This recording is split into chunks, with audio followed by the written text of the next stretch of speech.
What's going on, everybody, and welcome to another episode of Fight Night SC. I'm your host, Rock the Dojo, and as you can see, we're here at the character select screen yet again. Today we have Symbiogenic here on the right. I believe he is 0-2, losing one to JW and another to Xel'Naga, and he's going to be challenged by none other than Mesageto. And now, right off the bat, I want to point out Mesageto submitted a picture. He is super awesome in my book, and kind of get into his background. He is kind of a random player, plays just about one of everything. Got some great skills here and there, does some great scouting. You might see by his score and might, think he's a bit of a pushover, but man, no, he did what most StarCraft 2 players unfortunately did, is they came in here, they didn't realize what was going to be happening in StarCraft 2, and they just got face rolled. And so his stats aren't super amazing, but he is a gold one versus one, or plays a lot of nice 1 versus 1, and he's definitely a testament to the fact that your stats don't tell you everything about the player. Anyway, I believe Mesageto won the coin toss, and the map is going to be Xel'Naga Caverns. So enough with the chatting, let's get on with the fight.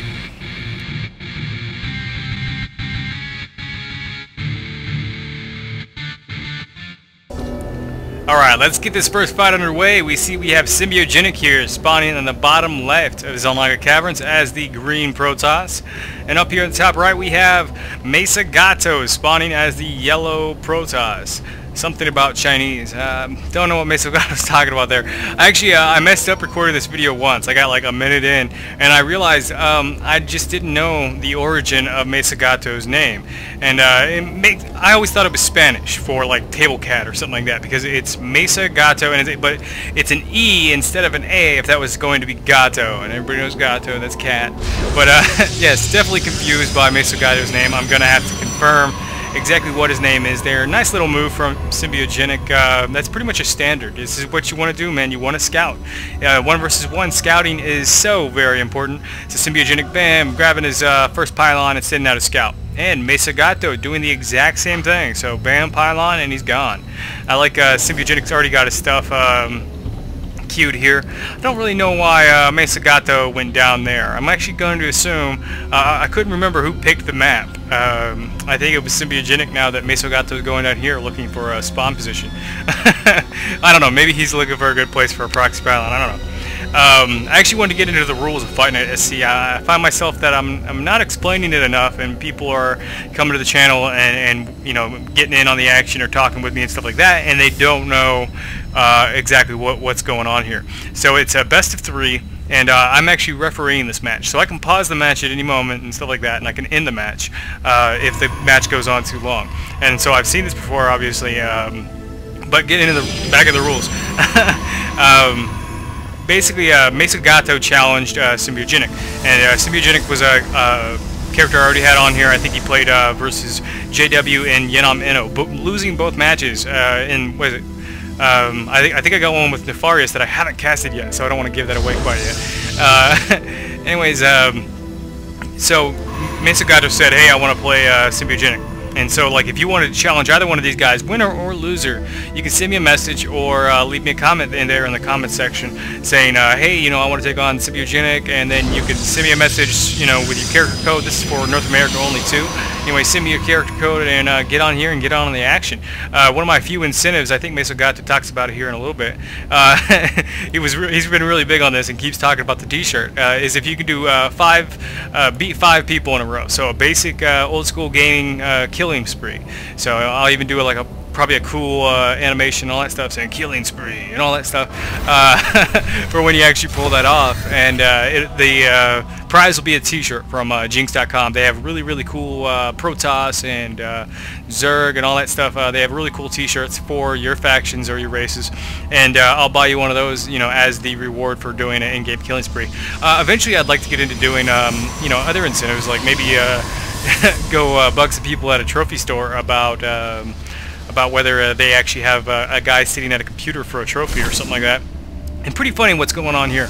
Mesageto's probe just kind of goes over here in the corner, and because the Zealot wasn't set to actually attack him, then returns to his original spot.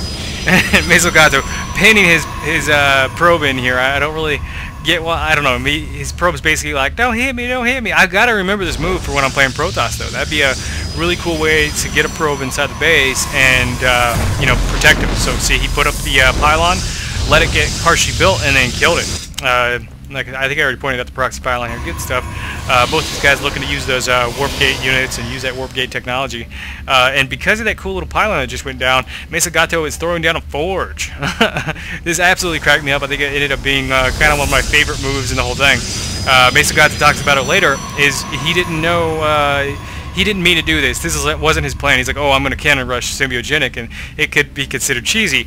But Symbiogenic kind of asking for it, man. He left himself completely open. You know, I guess he assumed that Zealot went up there and actually finished off this probe, but he only hit him once and went right back to where he was before. So definitely going to get punished for that little thing right there. Going to be having to deal with that cannon rush right inside of the stuff. You see a nice 4-gate going down here.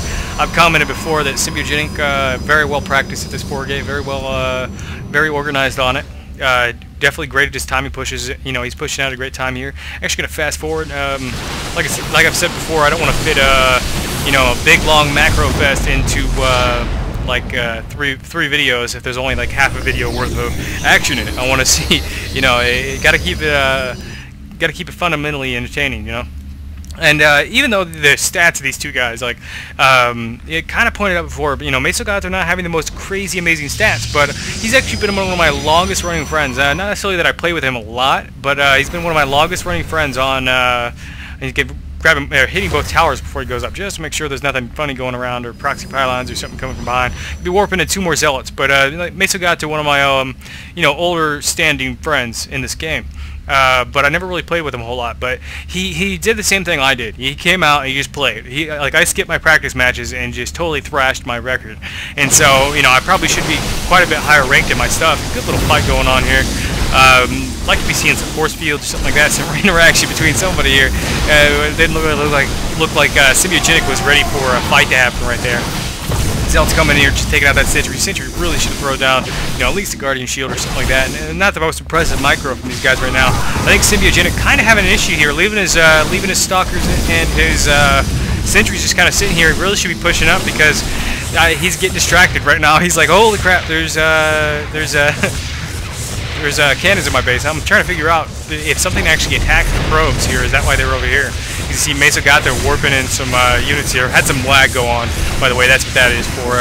Nefarious leaving the match. I guess he lagged out or crashed or something like that. And Mesageto the same, having to pull his probes off. I believe he lost like 4 or 5 probes or something like that. He was very much ahead on the probe count. Because he was looking for more of an economical build with a 2 gates robo and with getting that forward and stuff like that. He really needed to churn out the it's still getting cut up here by the 2 zealots over here from Symbiogenic. Both guys are just kind of, you know, they're having to deal with, you know, 2 different fronts right now. Symbiogenic wisely grabbing an Immortal. This is you know, a big, you know, to-do idea. If you ever get cannon rushed by another Protoss and you're a Protoss, Immortal is the answer, man. They can sit here and they don't do, you know, the most amazing damage, I guess. Yeah, it is an armored structure, so the see down here doing 50 versus armored Immortals, and they tank quite well while they still have shields.